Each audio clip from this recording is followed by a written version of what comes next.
You may have heard it said that you can't outgive God, but are we undergiving? Are we missing the mark when it comes to generosity? That's what we're going to be talking about today, so stay tuned.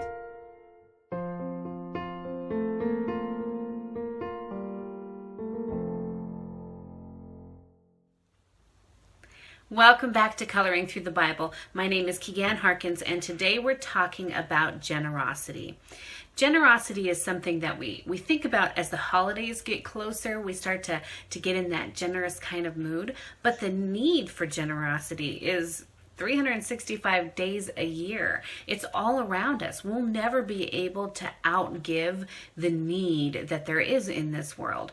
But it's something that we tend to do when we feel like we can afford to do it. We tend to do it when we feel like we have time to spare.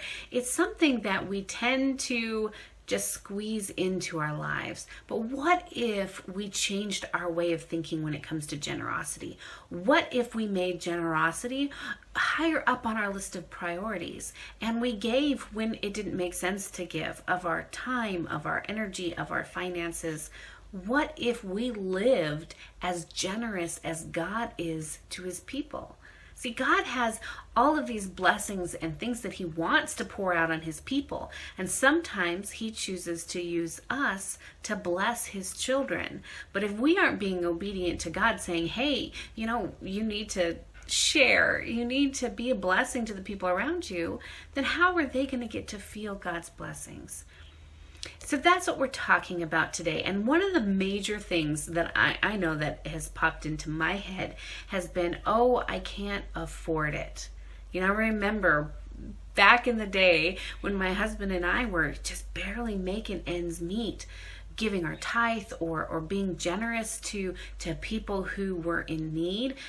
Supporting charities and missions was something that we aspired to. We said, I hope that the day comes. We're longing for the day when we'll be in the financial situation to be able to give generously. And God really challenged us in the midst of that. And actually, it was my husband who we sat down and he said, we need to do more than just our tithe.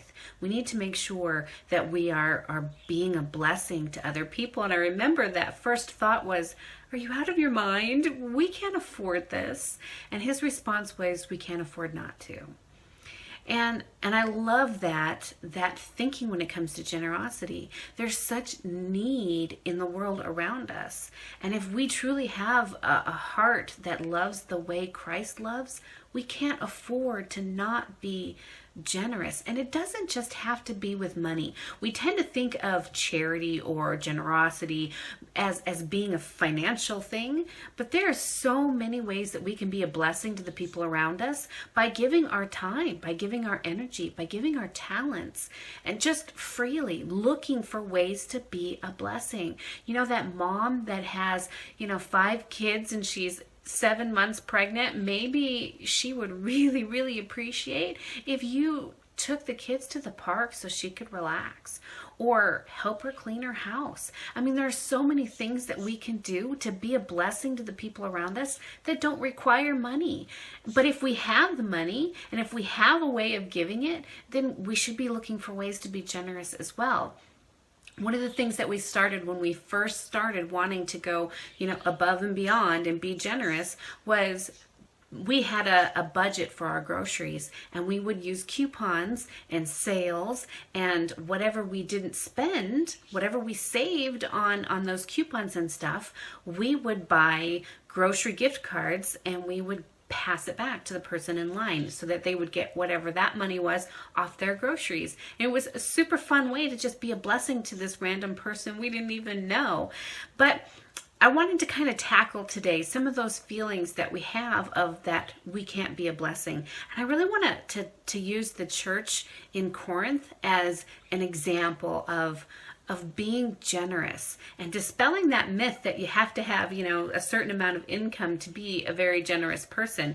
Because when we look at 2 Corinthians chapter 8, we find that these people were a model for generosity, but they were very poor. And I think that that's incredibly encouraging. So I want to share with you, it's 2 Corinthians chapter 8, verses 2 through 5. And it says, out of the most severe trial, their overflowing joy and their extreme poverty welled up in rich generosity. For I testify that they gave as much as they were able, and even beyond their ability, entirely on their own. They urgently pleaded with us for the privilege of sharing in this service to the saints. That's generosity. These people were going through a really tough trial. It said it was a severe trial. When we're in a severe trial, is the first thing on our mind, God, I want to be a part of this ministry? Or is it, God, how can you help me? How can I receive from? But these people's first thought was to give. Even though they were in extreme poverty, they gave what they were able and more than they were able. So when we look at life from a worldly point of view, we're never going to be able. We're never going to have enough that we can share. It's like every time you get a raise, you seem to get bills that crank up to it, so you never actually feel the benefit of it. That's life. It's a constant struggle. We're never going to be in a position where we can say, oh, I don't need this. If we're having that worldly point of view, if we look at things from wanting to achieve more, wanting to have comfort more for ourselves, we're never going to have enough. But when we have a godly point of view, then we know that this is what's most important. And it's a joy. I mean, these people pleaded. It said they urgently pleaded with us for the privilege of sharing. Is that our mentality? It is a privilege to give. It is a privilege to share. And if we think of it that way, then it's going to be pretty high on our priority. And we're going to get joy from it. We're going to be so joyful and excited. And it won't matter what struggles we're going through. It won't matter what poverty we have, because we will be so blessed that we can be a blessing. There was one more thing. We worry sometimes that if we give out of what we have, then we're not going to have enough.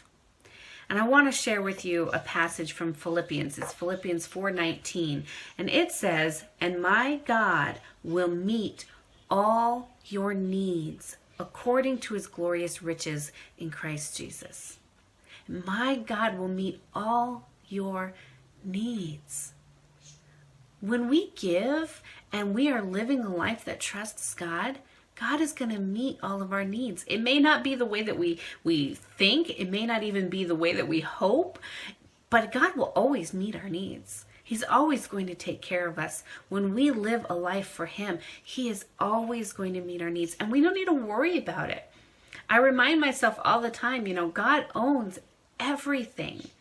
Nothing is too big for him. Nothing is too big of a request. And if we're being generous, then God is going to be generous to us too.